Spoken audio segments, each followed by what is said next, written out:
El sol de la mañana entraba por las ventanas sucias de la pequeña bodega en el barrio Guayabal de Medellín. Hernán Restrepo estaba sentado en una silla de plástico, contando billetes arrugados sobre una mesa de madera vieja. Tenía 45 años, el pelo negro, con algunas canas, y las manos ásperas de un hombre que había trabajado toda su vida. Ese día de marzo del año 2015, su empresa cumplía 20 años, pero él no estaba celebrando. Estaba pensando en todo lo que había construido y en todo lo que podía perder 20 años antes. Hernán era solo un joven de 25 años, con un carrito de madera y unas cajas de productos de limpieza. Caminaba por las calles de Medellín tocando puertas, ofreciendo jabón, desinfectante y cloro a las amas de casa del barrio. Su padre había muerto cuando él tenía 17 años, dejando solo deudas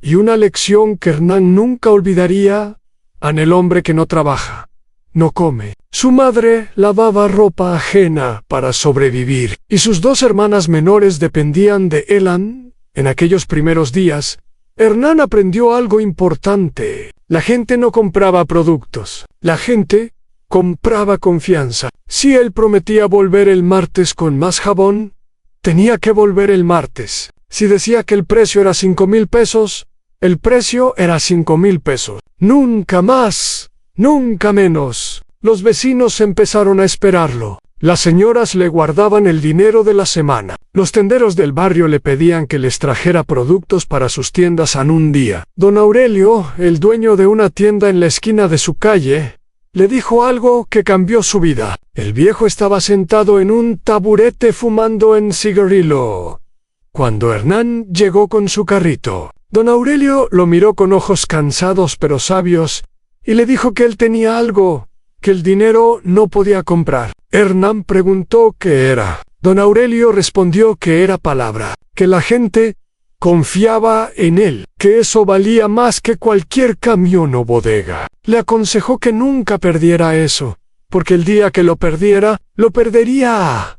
Todo Hernán guardó esas palabras en su corazón como si fueran oro. Durante los siguientes años, construyó su negocio ladrillo a ladrillo. Cliente compró su primer camión usado cuando tenía 30 años. Era una camioneta vieja que se dañaba cada semana, pero era suya. La pintó de azul y le puso el nombre de su madre en el costado en rosa cada mañana antes de salir a trabajar. Tocaba el nombre pintado y pedía que ese día fuera bueno para...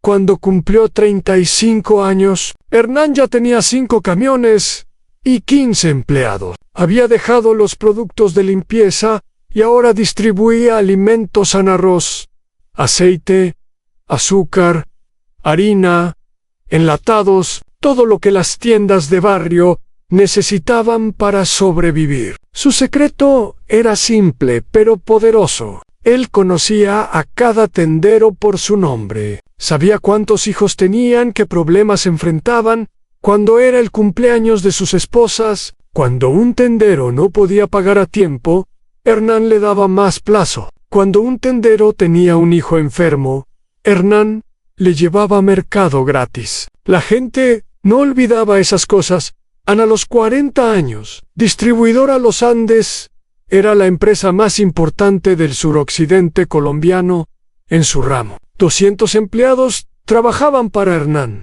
Tenía 30 camiones, 3 bodegas enormes y contratos con los proveedores más grandes del país. Controlaba casi la mitad del mercado en 3 departamentos: Antioquia, Risaralda y Caldas. Los bancos le ofrecían créditos. Los políticos querían fotos con él. Las universidades lo invitaban a dar charlas. Pero Hernán nunca cambió. Seguía viviendo en la misma casa modesta donde había crecido, aunque ahora la había arreglado y ampliado. Seguía manejando el mismo carro, un Toyota viejo, pero bien cuidado. Seguía levantándose a las 4 de la mañana para revisar las bodegas antes de que salieran los camiones. Su esposa, Carmen, a veces le reclamaba que trabajaba demasiado. Sus 2 hijos, ya adolescentes, casi no lo veían, Pero Hernán sabía que el éxito era como una planta en sí, dejabas de regarla, se morían.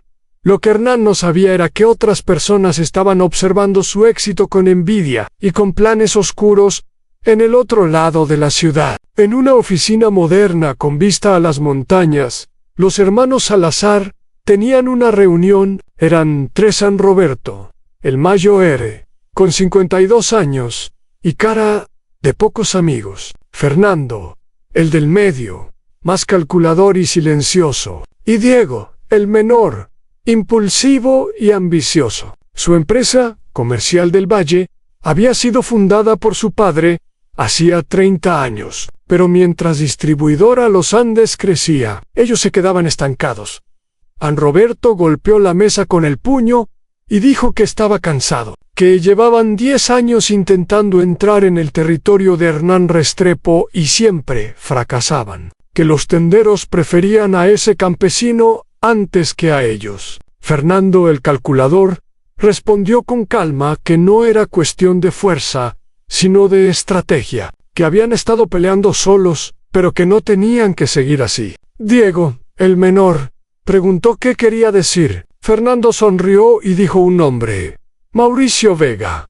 Los hermanos se miraron en silencio. Mauricio Vega era el dueño de Red Pacífico, otra distribuidora grande que operaba en la costa. Era conocido por sus métodos agresivos y por su falta de escrúpulos. También era enemigo histórico de los Salazar. Habían peleado por territorios durante años. Pero Fernando tenía una idea. Si dos enemigos se unían contra un enemigo común, ambos podían ganar. Después, ya verían qué hacer el uno con el otro. 2 semanas después, en un restaurante privado de Cali, los hermanos Salazar se sentaron frente a Mauricio Vega. Era un hombre de 48 años, bajo, gordo, con ojos pequeños que parecían calcularlo todo. Vestía ropa cara pero de mal gusto, con cadenas de oro y un reloj enorme. Fumaba un puro cubano mientras escuchaba la propuesta de Fernando Salazar. Cuando Fernando terminó de hablar, Mauricio se quedó en silencio un momento. Luego soltó una carcajada y dijo que era una locura, que ellos eran enemigos, que habían pasado años peleando por migajas, mientras Hernán Restrepo se quedaba con el pastel grande. Fernando asintió y dijo que exactamente por eso estaban ahí, que juntos podían destruir a Hernán y después dividirse su territorio. Mauricio apagó el puro y preguntó qué ganaba él. Roberto respondió que ganaba la mitad de todo lo que Hernán tenía. Mauricio sonrió y dijo que le gustaba cómo sonaba eso. En esa noche, los 4 hombres sellaron un pacto. Un pacto de destrucción. Mientras tanto, Hernán estaba en su casa, cenando con su familia. Carmen había preparado bandeja paisa, el plato favorito de él. Sus hijos, Andrés de 17 años y Valentina de 15, hablaban de la escuela y de sus amigos. Hernán los escuchaba con una sonrisa tranquila. Estos eran los momentos que más valoraba. Todo el trabajo, todo el sacrificio, era por esto, por poder sentarse a la mesa con su familia y saber que no les faltaba nada. Carmen lo miró con cariño y le preguntó en qué estaba pensando. Hernán respondió que pensaba en lo afortunado que era, que había empezado sin nada y ahora tenía todo lo que importaba. Carmen le tomó la mano y le dijo que él se lo había ganado, que nadie le había regalado nada. Hernán asintió, pero en su corazón sentía una pequeña inquietud que no podía explicar, como cuando el cielo está despejado, pero uno siente que va a llover a las primeras señales de la tormenta. Llegaron unas semanas después. Uno de sus vendedores, un hombre llamado Gustavo, que llevaba 8 años en la empresa, llegó a la oficina de Hernán con cara de preocupación. Le contó que había visitado a varios tenderos en la zona de Bello y que algo extraño estaba pasando. Había otra distribuidora ofreciendo los mismos productos a precios imposibles. Precios tan bajos que ni siquiera cubrían el costo. Hernán frunció el ceño y preguntó qué distribuidora era. Gustavo respondió que era Comercial del Valle, la de los Salazar. Hernán se quedó pensando un momento. Los Salazar habían intentado entrar en su territorio antes, pero nunca con precios tan agresivos. Vender a pérdida era una estrategia suicida, a menos que tuvieran un plan más grande. Le dijo a Gustavo que no se preocupara, que mantuviera sus precios normales y siguiera dando buen servicio. Los tenderos sabían quién era confiable. Gustavo asintió y salió de la oficina, pero no parecía convencido. Una semana después, la situación empeoró. Ahora, no solo era Comercial del Valle, también había camiones de Red Pacífico en las calles de Medellín, algo que nunca había pasado antes. Mauricio Vega siempre había operado en la costa. ¿Qué hacía en territorio antioqueño? Hernán empezó a sospechar que algo más grande estaba pasando. Llamó a algunos de sus contactos en el gremio, viejos amigos que conocían los chismes del negocio. Lo que escuchó lo dejó helado. Los Salazar y Mauricio Vega estaban trabajando juntos. Todos sus informantes coincidían. Era una alianza para sacarlo del mercado. Hernán se sentó en su oficina y miró por la ventana. Afuera, el sol se estaba poniendo sobre las montañas de Medellín, la ciudad que lo había visto crecer, la ciudad donde había construido todo. Ahora era el campo de batalla de una guerra que él no había buscado. Pensó en su padre, en don Aurelio, en todos los que le habían enseñado que el trabajo honesto siempre triunfaba, pero también pensó en la realidad. A veces los malos ganaban, a veces la honestidad no era suficiente. Esa noche, Hernán no durmió bien. Daba vueltas en la cama mientras Carmen dormía a su lado. En su mente repasaba todas las posibilidades. Podía entrar en guerra de precios, pero eso lo arruinaría. Podía buscar aliados, pero ¿quién se atrevería a enfrentar a los Salazar y a Vega juntos? Podía vender y retirarse, pero eso significaba rendirse, y él nunca se había rendido en su vida. A las 3 de la mañana, se levantó y fue a la cocina a tomar agua. La casa estaba en silencio. Miró las fotos en la pared en su boda con Carmen, el nacimiento de Andrés, el primer día de escuela de Valentina, la inauguración de su primera bodega. Cada foto era un capítulo de su vida, una prueba de todo lo que había logrado. No iba a dejar que nadie le quitara eso, no iba a dejar que lo destruyeran. Pero lo que Hernán no sabía era que la guerra de precios era solo el primer ataque. Los Salazar y Mauricio Vega tenían un plan mucho más completo y mucho más sucio. Un plan que atacaría no solo su negocio, sino también su reputación, sus proveedores y hasta su libertad. Un plan diseñado para no dejarle ninguna salida. El segundo ataque llegó de donde menos lo esperaba. Dos agentes de la fiscalía se presentaron en las oficinas de distribuidora Los Andes, mostraron sus placas y pidieron hablar con Hernán Restrepo. Cuando él salió a recibirlos, los agentes le informaron que había una investigación abierta en su contra por presunto lavado de activos. Hernán sintió que el piso se movía bajo sus pies. Les preguntó de qué estaban hablando, que él nunca había tenido nada que ver con dinero ilegal. Los agentes respondieron que habían recibido una denuncia anónima con documentos que supuestamente probaban conexiones entre su empresa y grupos criminales. Hernán pasó las siguientes horas en una sala de interrogatorios, respondiendo preguntas sobre cada transacción de los últimos 5 años. Los agentes eran profesionales, pero fríos. No lo acusaban directamente, pero tampoco lo trataban como inocente. Cuando finalmente lo dejaron ir, le advirtieron que no saliera del país y que la investigación continuaría al salir de la fiscalía. Hernán se sentó en una banca del parque cercano. Sus manos temblaban. Él sabía que era inocente, pero también sabía cómo funcionaba Colombia. Una investigación así podía destruir a un hombre aunque nunca se probara nada. Los bancos cerrarían sus puertas. Los proveedores se alejarían. Los clientes buscarían a alguien más seguro. El solo rumor de una conexión criminal era suficiente para acabar con años de trabajo. Ann sacó su teléfono y llamó a Carmen. Le contó lo que había pasado con voz tranquila.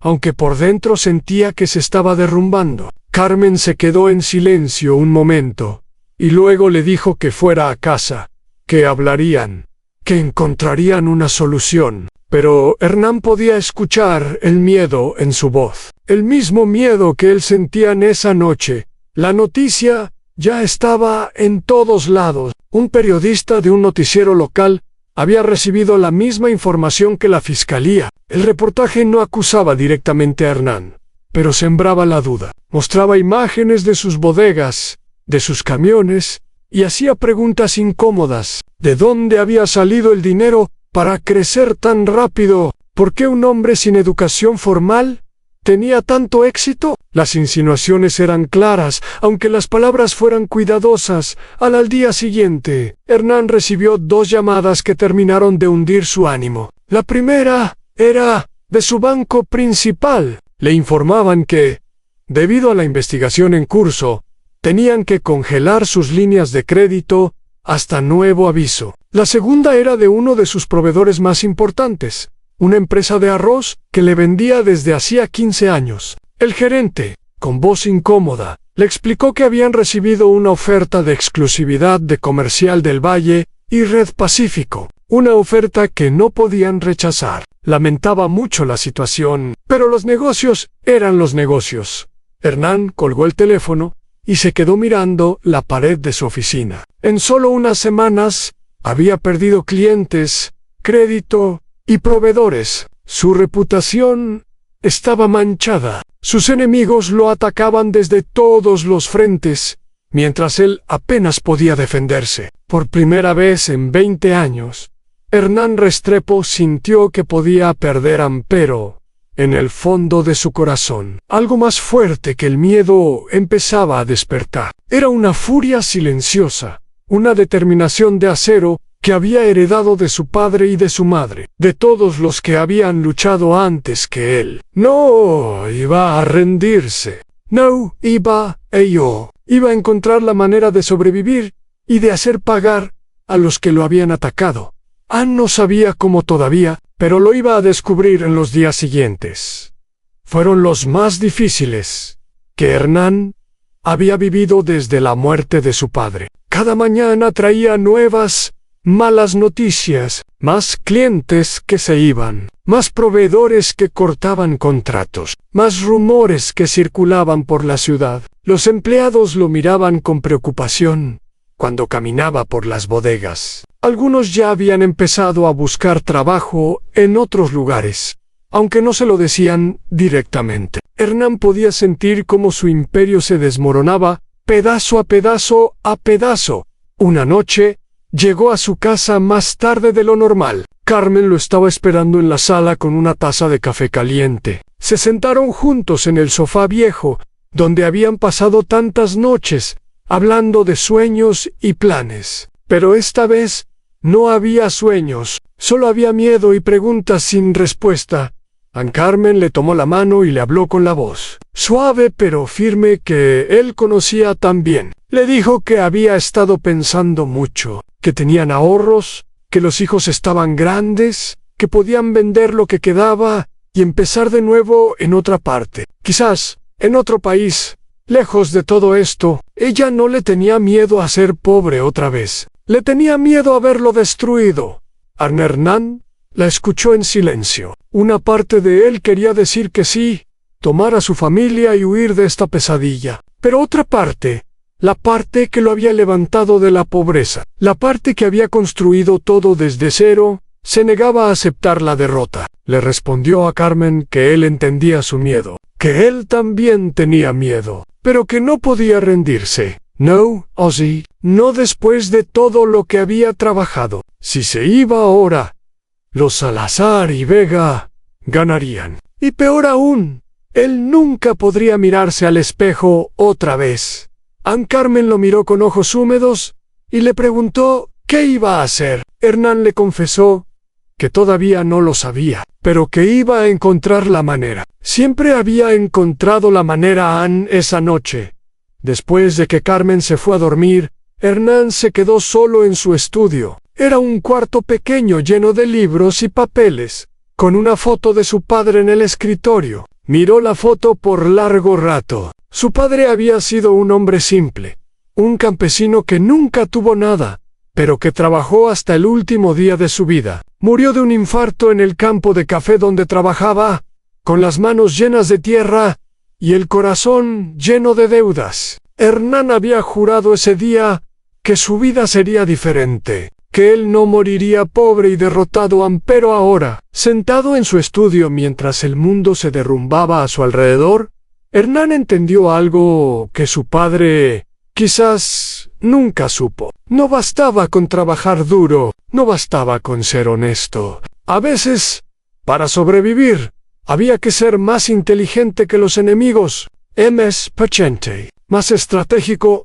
Tomó una libreta y empezó a escribir. En la primera página puso un título simple en plan debajo. Hizo una lista de todo lo que sabía. Sus enemigos eran los hermanos Salazar y Mauricio Vega. Su alianza era nueva, lo que significaba que probablemente no era muy fuerte todavía. Cada uno tenía sus propios intereses y sus propias debilidades. Si él podía encontrar esas debilidades, podía usarlas. El problema era que Hernán no sabía cuáles eran esas debilidades. Había pasado 20 años construyendo su negocio, no espiando a la competencia. Necesitaba información. Necesitaba saber todo sobre los Salazar y sobre Vega, sus deudas, sus secretos, sus enemigos internos. Todo nada. La mañana siguiente, Hernán hizo algo que nunca había hecho antes. Buscó el número de un viejo conocido, un hombre llamado Ramiro Córdoba. Ramiro había sido policía durante 20 años antes de retirarse y abrir su propia agencia de investigaciones privada. Era conocido por ser discreto, efectivo y completamente legal. También era conocido por ser muy caro.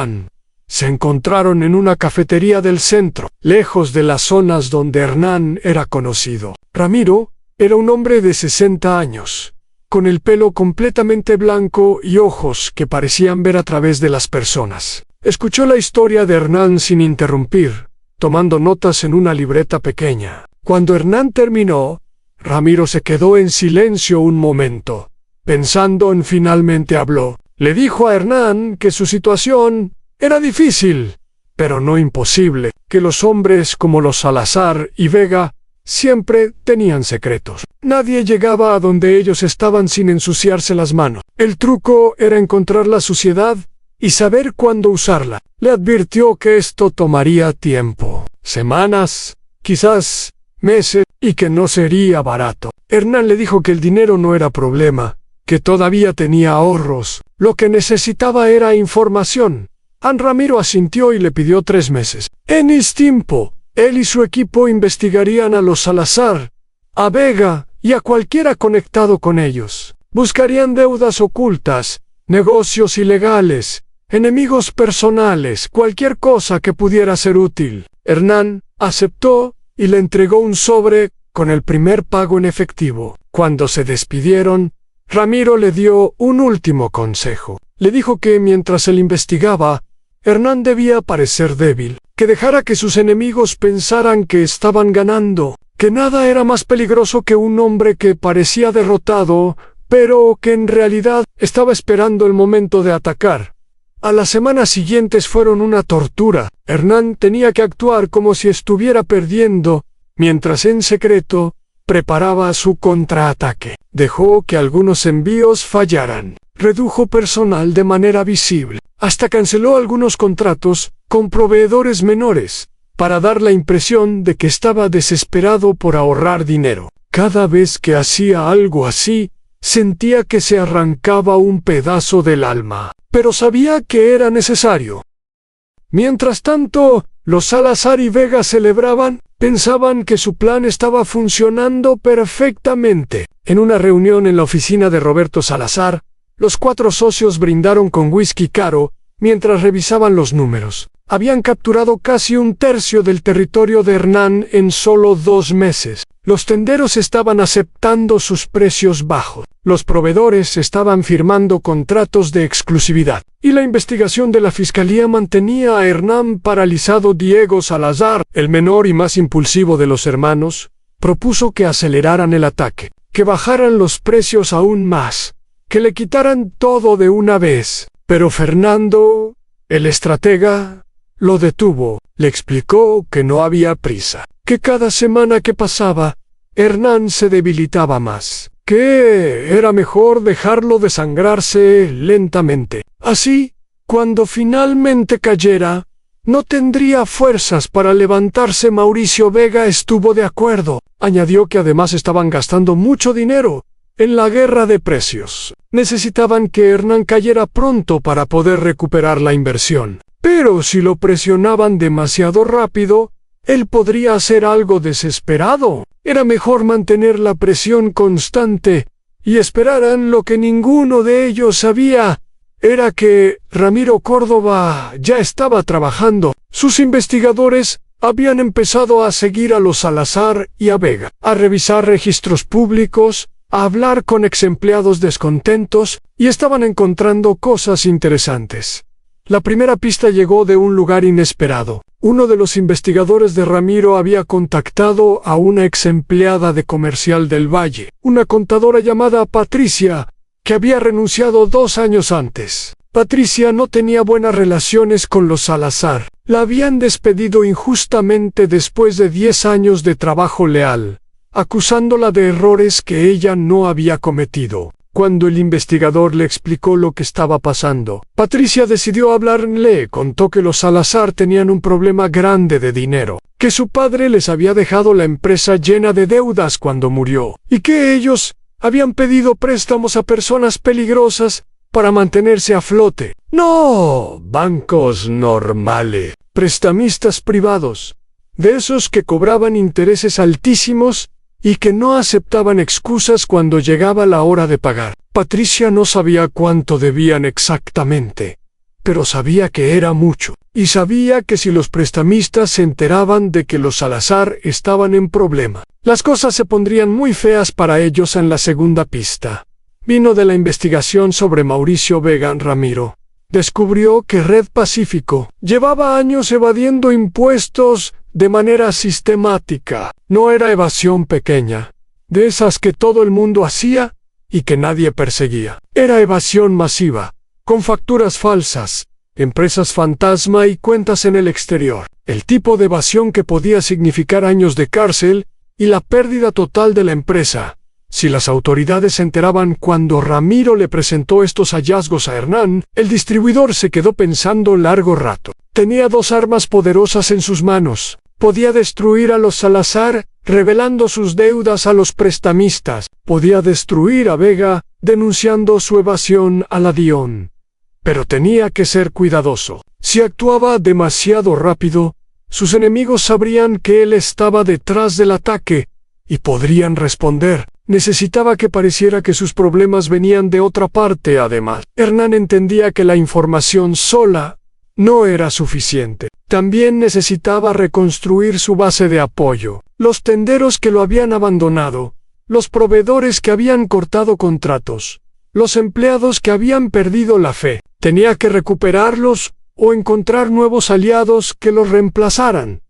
Decidió empezar por los tenderos. Durante las siguientes semanas, Hernán hizo algo que no había hecho en años. Visitó personalmente a cada uno de los 500 tenderos que todavía le compraban. No mandó vendedores, ni hizo llamadas telefónicas. Fue él mismo, en su Toyota viejo, tocando puertas como cuando tenía 25 años. En cada visita, la conversación era similar. El tendero estaba sorprendido de ver al mismísimo Hernán Restrepo en su tienda. Hernán se sentaba, aceptaba un café o una gaseosa, y hablaba. No hablaba de negocios al principio, preguntaba por la familia, por los hijos, por la salud. Recordaba detalles de conversaciones antiguas. Solo después de un rato mencionaba la situación actual. Les contaba la verdad, que los Salazar y Vega se habían unido para destruirlo, que los precios bajos que estaban ofreciendo no eran sostenibles,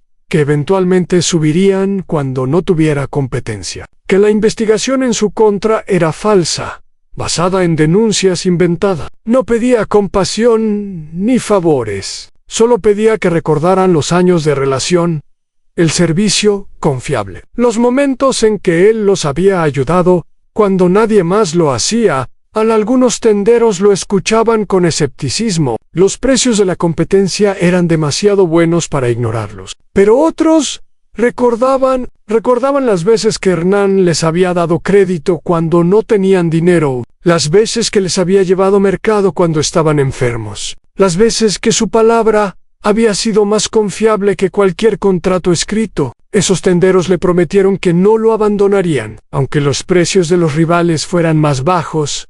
Hernán también buscó nuevos proveedores. Si los grandes lo habían abandonado, él iría con los pequeños. Contactó a productores locales que nunca habían tenido acceso a las grandes distribuidoras, campesinos que vendían arroz y frijoles en mercados locales, pequeñas fábricas de aceite y harina, que no podían competir con las grandes marcas. Les ofreció contratos justos y estables, algo que las grandes distribuidoras nunca les daban al principio.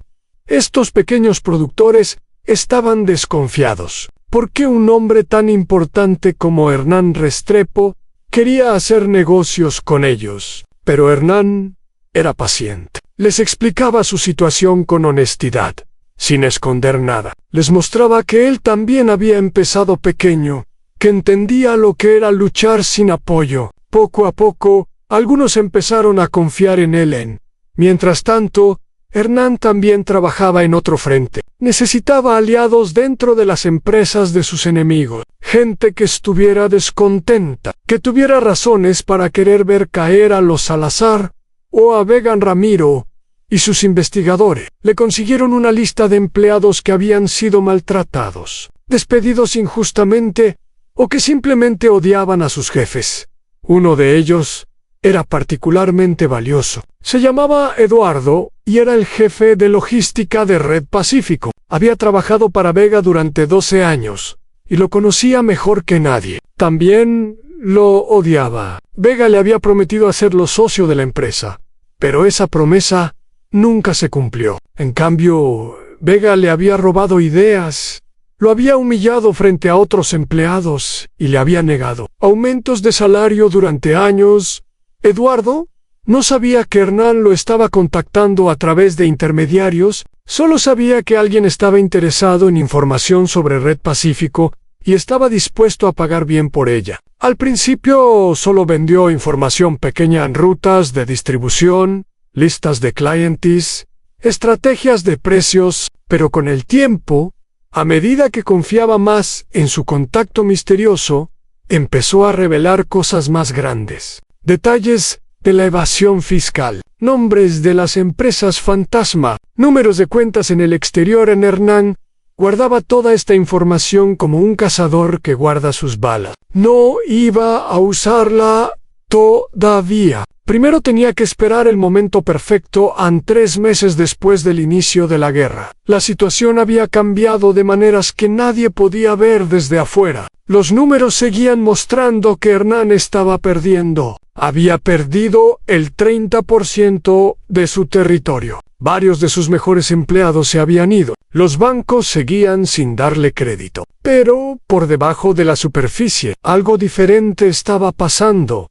Hernán había construido una nueva red de proveedores pequeños, pero leales. Tenía aliados secretos dentro de las empresas de sus enemigos. Conocía las debilidades de los Salazar y de Vega. Y lo más importante, sus enemigos estaban confiados. Pensaban que la victoria era inevitable, que solo era cuestión de tiempo. En una noche, Ramiro Córdoba se reunió con Hernán en la misma cafetería donde se habían visto por primera vez. Puso una carpeta gruesa sobre la mesa y le dijo que ya tenía todo lo que necesitaba. Pruebas sólidas de la evasión de Vega a nombres y direcciones de los prestamistas de los Salazar. Listas de empleados descontentos, listos para saltar del barco. Ahora la decisión era de Hernán. Cuándo atacar y cómo. Hernán tomó la carpeta y la guardó en su maletín, le agradeció a Ramiro por su trabajo y le pagó el resto de lo acordado. Cuando Ramiro se levantó para irse, le hizo una última pregunta. Le preguntó si estaba seguro de querer hacer esto, que una vez que empezara, no habría vuelta atrás, que sus enemigos iban a sufrir, y que él tendría que vivir con eso. Hernán lo miró a los ojos, y respondió con calma. Dijo que él no había empezado esta guerra, que él solo quería trabajar en paz y cuidar de su familia. Pero ellos lo habían atacado, habían tratado de destruir todo lo que él había construido. Habían manchado su nombre, habían amenazado el futuro de sus hijos. No iba a pedir perdón por defenderse. Ramiro asintió, se puso su sombrero y salió de la cafetería. Hernán se quedó solo un momento más, mirando la carpeta en su maletín. 20 años de trabajo estaban en juego. Era hora de contraatacar. Hernán pasó los siguientes días, planeando cada detalle de su contraataque. No podía cometer errores, un movimiento equivocado, y sus enemigos descubrirían que él estaba detrás de todo. Necesitaba que sus ataques parecieran venir de diferentes direcciones, que los Salazar y Vega pensaran que sus problemas eran coincidencias desafortunadas, no el resultado de una estrategia coordinada. El primer paso fue el más delicado. Tenía que hacer llegar la información sobre la evasión fiscal de Mauricio Vega a la DION, la autoridad tributaria de Colombia, sin que nadie pudiera rastrearlo hasta él. Ramiro le había explicado cómo hacerlo. Usaría un correo electrónico anónimo, creado en un computador público, de un café internet, al otro lado de la ciudad. El correo incluiría los documentos más importantes: facturas falsas, registros de empresas fantasma, números de cuentas en Panamá. No todo lo que tenía, solo lo suficiente para que la DION abriera una investigación seria. Una mañana de jueves, Hernán salió de su casa temprano, antes de que amaneciera. Manejó durante 1 hora hasta llegar a un barrio popular de Itagüí, que no conocía. Encontró un café internet pequeño y entró. El dueño era un joven que apenas lo miró mientras le cobraba por 1 hora de servicio. Hernán se sentó en una computadora vieja al fondo del local, creó el correo anónimo y envió la denuncia. Tardó menos de 15 minutos. Cuando salió del café, el sol apenas estaba saliendo sobre las montañas. El segundo paso era más complicado. Los prestamistas de los Salazar no eran personas con las que uno pudiera hablar directamente. Eran hombres peligrosos, que operaban en las sombras del mundo financiero colombiano. Ramiro había descubierto que el principal acreedor de los Salazar era un hombre conocido como Don Fabio, un prestamista de Cali con fama de ser despiadado. Cuando no le pagaban en Hernán, no podía contactar a Don Fabio personalmente. Eso sería demasiado obvio. En cambio, usó un método indirecto. Uno de los investigadores de Ramiro conocía a alguien que conocía a alguien que trabajaba para Don Fabio Oné. A través de esta cadena de intermediarios, llegó un rumor a los oídos del prestamista. Los Salazar estaban en problemas financieros graves. Estaban perdiendo dinero en una guerra de precios que no podían ganar. Pronto no tendrían cómo pagar sus deudas. El rumor era parcialmente cierto, lo que lo hacía más creíble. Los Salazar efectivamente estaban gastando más de lo que ganaban en su ataque contra Hernán. La guerra de precios les estaba costando una fortuna, pero ellos confiaban en que valía la pena, que pronto capturarían todo el territorio de Hernán y recuperarían su inversión con creces. Lo que no sabían era que alguien estaba sembrando dudas en la mente de su acreedor más peligroso. El tercer paso involucraba a los empleados descontentos. Eduardo, el jefe de logística de Red Pacífico, ya estaba listo para saltar del barco, pero no era el único. Ramiro había identificado a otros 14 empleados clave en las 2 empresas enemigas que tenían razones para querer irse. Algunos habían sido maltratados, otros estaban cansados de las malas prácticas de sus jefes, otros simplemente querían mejores oportunidades. Hernán los contactó uno por uno, siempre a través de intermediarios, para que no supieran que él estaba detrás. Les ofreció trabajos en su empresa con mejores salarios y mejores condiciones. pero les pidió algo a cambio, aunque no renunciaran todavía, que esperaran hasta que él les diera la señal. Cuando ese día llegara, todos renunciarían al mismo tiempo, llevándose con ellos conocimientos vitales sobre rutas, clientes y operaciones mientras preparaba estos ataques. Hernán también seguía trabajando en su red de apoyo. Sus nuevos proveedores pequeños estaban empezando a entregar productos de buena calidad a precios competitivos. Los tenderos que le habían prometido lealtad seguían comprándole, aunque los rivales ofrecieran precios más bajos. Lentamente, casi imperceptiblemente, la hemorragia de clientes se estaba deteniendo en Carmen. Notaba los cambios en su esposo. Seguía preocupada, pero veía algo diferente en sus ojos. Ya no era la mirada de un hombre derrotado, era la mirada de un hombre que tenía un plan. Una noche, mientras cenaban solos porque los hijos habían salido con amigos, ella le preguntó qué estaba pasando. Hernán la miró por largo rato antes de responder. Le dijo que estaba haciendo lo necesario para proteger a su familia, que no podía contarle los detalles todavía, pero que pronto todo terminaría. Carmen asintió y no preguntó más. Después de 20 años de matrimonio, confiaba en su esposo. Pasaron 3 semanas desde que Hernán envió la denuncia anónima. Una mañana, recibió la noticia que estaba esperando. La DIAN había iniciado una auditoría formal contra Red Pacífico. Agentes tributarios habían llegado a las oficinas de Mauricio Vega, pidiendo acceso a todos los libros contables de los últimos 5 años. Vega había tratado de frenarlos con abogados y excusas, pero la orden venía de muy arriba. Alguien en la DIAN había tomado la denuncia. Muy en serio, Hernán sintió una mezcla de satisfacción y nerviosismo cuando escuchó la noticia. El primer golpe había dado en el blanco, pero todavía faltaba mucho.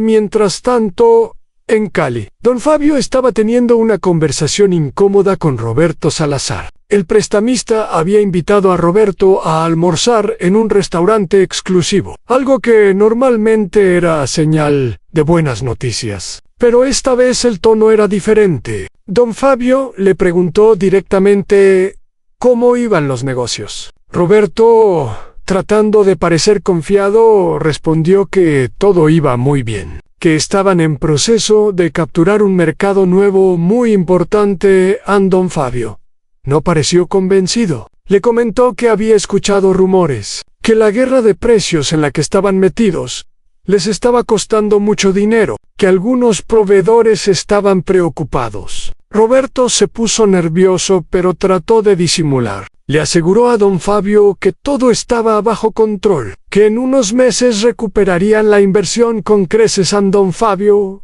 lo miró con sus ojos fríos y le recordó que tenían un acuerdo, que los pagos mensuales no podían retrasarse bajo ninguna circunstancia. Roberto asintió y prometió que no habría ningún problema. Pero cuando salió del restaurante, tenía el estómago revuelto. Don Fabio no era el tipo de persona que hacía preguntas por curiosidad. Si estaba preocupado, era porque tenía razones para estarlo en esa noche. Roberto convocó a sus hermanos y a Mauricio Vega a una reunión de emergencia. Les contó la conversación con don Fabio y les preguntó si alguno de ellos había hablado de más. Todos negaron. Fernando, el calculador, propuso que aceleraran el ataque contra Hernán para empezar a ver ganancias pronto. Diego estuvo de acuerdo. Mauricio, sin embargo, tenía sus propios problemas. Mauricio les contó lo de la auditoría de la DIAN. Dijo que no sabía de dónde había venido, que sus abogados estaban investigando, pero admitió que era un problema serio. Si los auditores encontraban algo, podía perderlo todo. Los hermanos Salazar se miraron preocupados. Su aliado estaba en problemas, y eso los afectaba a ellos también.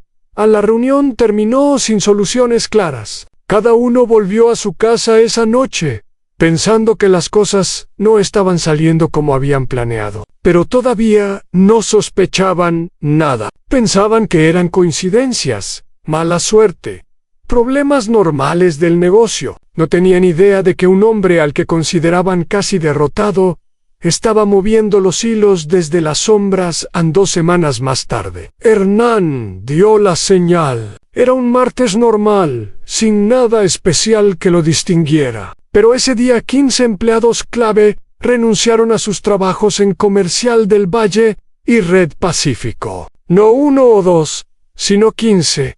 Todos al mismo tiempo. Y no eran empleados cualquiera. Eran gerentes de zona, jefes de logística, coordinadores de ventas. Gente que conocía los secretos de las empresas, las rutas de distribución, las listas de clientes en el caos. Fue inmediato. En Red Pacífico, 3 rutas de distribución quedaron sin supervisor. Los camiones no sabían a dónde ir. Los clientes no recibieron sus pedidos. En Comercial del Valle, el sistema de inventarios quedó paralizado, porque el único que sabía manejarlo acababa de renunciar. Los hermanos Salazar pasaron el día tratando de apagar incendios, mientras se preguntaban qué diablos estaba pasando. A Mauricio Vega estaba furioso. Llamó a Eduardo, su ex jefe de logística, y le gritó por teléfono exigiendo saber por qué había renunciado y a dónde iba. Eduardo, que ya había firmado contrato con Distribuidora Los Andes, le respondió con calma. Le dijo que había encontrado una mejor oportunidad y que le deseaba lo mejor. Luego colgó el teléfono y sonrió a Hernán. Observaba todo desde su oficina, recibiendo reportes de sus nuevos empleados. Cada uno le traía información valiosa, listas completas de clientes, detalles de contratos con proveedores, estrategias de precios que los rivales estaban usando. Era como si le hubieran entregado los planos de las fortalezas enemigas. Ahora podía atacar exactamente donde más dolía. Pero Hernán no atacó inmediatamente. En cambio, hizo algo más sutil. Usó la información para contactar a los mejores clientes de sus rivales y ofrecerles algo que Comercial del Valle y Red Pacífico no podían: estabilidad. Les explicó que sus rivales estaban en problemas, que la auditoría de la DION y los problemas internos iban a afectar su servicio. Él, en cambio, podía garantizar entregas puntuales y precios justos. No prometió precios más bajos que los de la competencia, porque eso sería insostenible. Prometió algo mejor en confiabilidad. Algunos clientes lo escucharon con escepticismo. Después de todo, hacía meses que estaban recibiendo productos baratos de los rivales de Hernán. ¿Por qué cambiar ahora? Pero otros empezaron a notar los problemas, las entregas retrasadas, los pedidos incompletos, los representantes de ventas que no aparecían porque habían renunciado. Mientras tanto, la situación de Mauricio Vega se deterioraba rápidamente. Los auditores de la DION habían encontrado irregularidades graves en sus libros. No solo las facturas falsas, sino también inconsistencias en los inventarios, pagos sospechosos a empresas que parecían no existir, y flujos de dinero que no tenían explicación lógica. Los abogados de Vega le dijeron que se preparara para lo peor. Podía enfrentar cargos penales por evasión fiscal. Vega estaba desesperado. Necesitaba dinero para pagar abogados, para negociar con las autoridades, para mantener su empresa funcionando mientras enfrentaba la investigación. Pero su socio, los Salazar, tenían sus propios problemas. Don Fabio había dejado de ser paciente un viernes por la noche.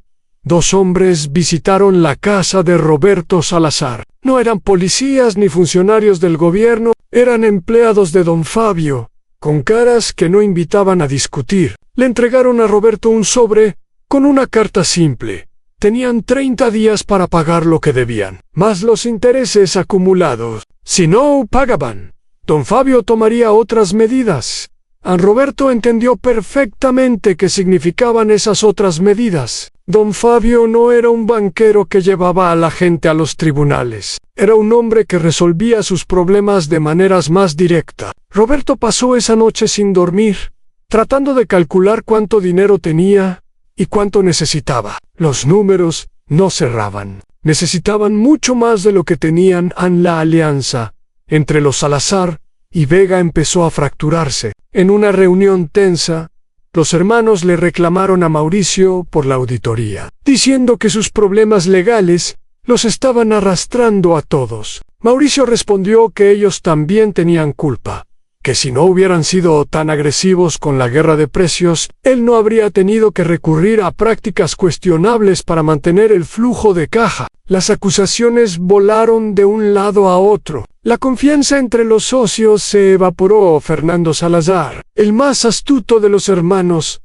empezó a sospechar que algo no estaba bien. Demasiadas cosas malas estaban pasando al mismo tiempo. La denuncia a la DION, los rumores que llegaron a don Fabio, la renuncia masiva de empleados, coincidencias, quizzes, pero Fernando no creía en las coincidencias. Se reunió a solas con Roberto y le compartió sus sospechas. Le dijo que creía que alguien los estaba atacando desde las sombras. Roberto preguntó quién podía ser. Fernando respondió que solo había un hombre con motivos para hacerlo: Hernán Restrepo. Roberto se rió nerviosamente. Le recordó a Fernando que Hernán estaba casi destruido, que había perdido casi la mitad de su mercado, que tenía una investigación de la fiscalía en su contra. Fernando asintió lentamente y dijo que quizás eso era exactamente lo que Hernán quería que pensaran esa noche. Fernando decidió investigar por su cuenta. Contactó a algunas personas en el mundo de la distribución y empezó a hacer preguntas. ¿Alguien sabía algo sobre Hernán Restrepo? ¿Había contratado gente nueva últimamente? ¿Estaba haciendo movimientos inusuales? Las respuestas que recibió lo dejaron helado. Sí, Hernán había contratado gente nueva. Muchos de ellos eran exempleados de Comercial del Valle y Red Pacífico. Sí, estaba haciendo movimientos. Había firmado contratos con productores pequeños que nadie más atendía. Había visitado personalmente a cientos de tenderos en las últimas semanas. Y lo más preocupante de todo, parecía tener dinero. A pesar de todos los problemas, a pesar de la investigación de la fiscalía, a pesar de haber perdido el crédito bancario, Hernán seguía operando, seguía pagando a sus empleados y proveedores. ¿De dónde venía ese dinero? Fernando entendió finalmente lo que estaba pasando. Hernán no estaba muriendo, estaba esperando. Había fingido debilidad mientras preparaba un contraataque devastador. Y ellos, confiados en su victoria, habían bajado la guardia completamente. Corrió a contarle a Roberto y a Diego lo que había descubierto. Los tres hermanos se reunieron de emergencia, sin incluir a Mauricio, a quien ya no consideraban un aliado sino una carga. Tenían que hacer algo rápido, antes de que fuera demasiado tarde. Pero, ¿qué podían hacer? Roberto propuso ir a hablar con Hernán directamente, ofrecer una tregua, dividir el territorio, terminar la guerra, antes de que los destruyera a todos. Fernando rechazó la idea. Dijo que era demasiado tarde para negociar. Hernán no aceptaría nada menos que su destrucción completa. No después de todo lo que le habían hecho. Diego, el más impulsivo, propuso algo más drástico: hacer que le pasara algo a Hernán. Un susto que lo convenciera de retirarse. Roberto y Fernando lo miraron, horrorizados. Le dijeron que estaba loco, que eso era cruzar una línea de la que no había regreso. Diego insistió en que no tenían opciones. Fernando le respondió que siempre había opciones, y que convertirse en criminales no era una de ellas. La reunión terminó sin acuerdos. Cada hermano volvió a su casa esa noche con la sensación de que el mundo se les venía encima, y tenían razón. Lo peor todavía estaba por venir. Hernán, desde su oficina, seguía moviendo las piezas de su tablero invisible. Sabía que sus enemigos estaban empezando a sospechar, pero ya era demasiado tarde para que pudieran hacer algo. Las fichas de dominó estaban colocadas. Solo faltaba empujar la primera, para que todas las demás cayeran. La semana que cambió. Todo comenzó un lunes de octubre. El cielo de Medellín estaba gris, amenazando lluvia, cuando Mauricio Vega recibió la llamada que había temido durante meses. Su abogado principal le informó que la DION había completado su investigación. Los hallazgos eran devastadores. Habían documentado más de 3.000 millones de pesos en impuestos evadidos durante los últimos 5 años. Las pruebas incluían facturas falsas, empresas fantasma registradas a nombre de familiares y transferencias sospechosas a cuentas en el exterior. El caso pasaría a la Fiscalía para Investigación Penal Ambega. Colgó el teléfono con las manos temblando. Sabía lo que significaba esto: cargos criminales, posible cárcel. Y mientras durara el proceso legal, sus cuentas bancarias serían congeladas. No podría operar su empresa normalmente. No podría pagar a proveedores ni empleados. Red Pacífico estaba sentenciada a muerte. Esa misma tarde, la noticia se filtró a los medios de comunicación. Un periodista de un canal de televisión había recibido información detallada sobre el caso, información que solo podía venir de alguien dentro de la investigación. El reportaje salió en el noticiero de la noche, con gráficos que mostraban las empresas fantasma, los montos evadidos y las posibles penas de cárcel que enfrentaba a Vega Ampara. Cuando terminó el programa, la reputación de Mauricio Vega estaba destruida. A los proveedores de Red Pacífico reaccionaron inmediatamente. Nadie quería estar asociado con un presunto criminal. Uno tras otro llamaron para cancelar contrato. Los clientes hicieron lo mismo. Las tiendas que compraban productos de Red Pacífico empezaron a buscar otros distribuidores, temerosos de que la empresa cerrara de un día para otro y los dejara sin mercancía mientras Vega lidiaba con su crisis personal. Los hermanos Salazar enfrentaban la suya. Don Fabio no había esperado los 30 días que había prometido. Cuando supo que su socio de negocios, Mauricio Vega, estaba hundido en problemas legales, entendió que la alianza contra Hernán Restrepo había fracasado. Y si la alianza había fracasado, los Salazar no iban a poder pagar lo que debían en un miércoles por la mañana. 3 hombres llegaron a la bodega principal de Comercial del Valle A.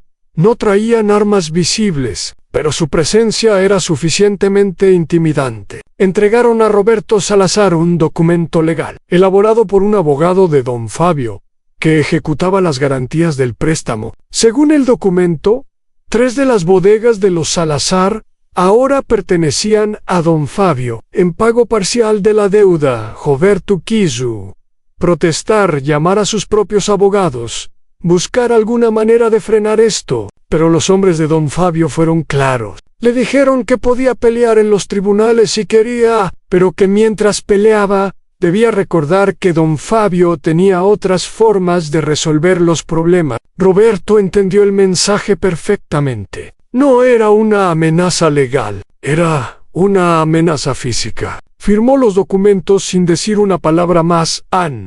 Esa noche, los 3 hermanos Salazar se reunieron en la casa de Fernando. El ambiente era funeral. Habían perdido 3 bodegas en un día. Sus proveedores estaban nerviosos. Sus empleados estaban buscando otros trabajos. Y todavía debían dinero a don Fabio. Dinero que no tenían manera de conseguir. Diego estaba furioso. Gritaba que todo esto era culpa de Hernán Restrepo, que ese maldito campesino los había destruido. Roberto trataba de calmarlo, pero sin convicción. Fernando estaba en silencio, pensando. Finalmente habló y dijo que Diego tenía razón, que Hernán estaba detrás de todo, pero que ya no importaba. Habían perdido. La única pregunta ahora era cómo minimizar el daño. Fernando propuso que vendieran lo que quedaba de la empresa antes de que don Fabio se lo llevara todo. Podían conseguir algo de dinero, pagar parte de la deuda y negociar el resto. Después, cada uno podría buscar su camino por separado, quizás en otra ciudad, lejos de Medellín, lejos de los recuerdos de su fracaso. Roberto y Diego protestaron al principio. La empresa era el legado de su padre. Venderla se sentía como una traición, pero Fernando les recordó que su padre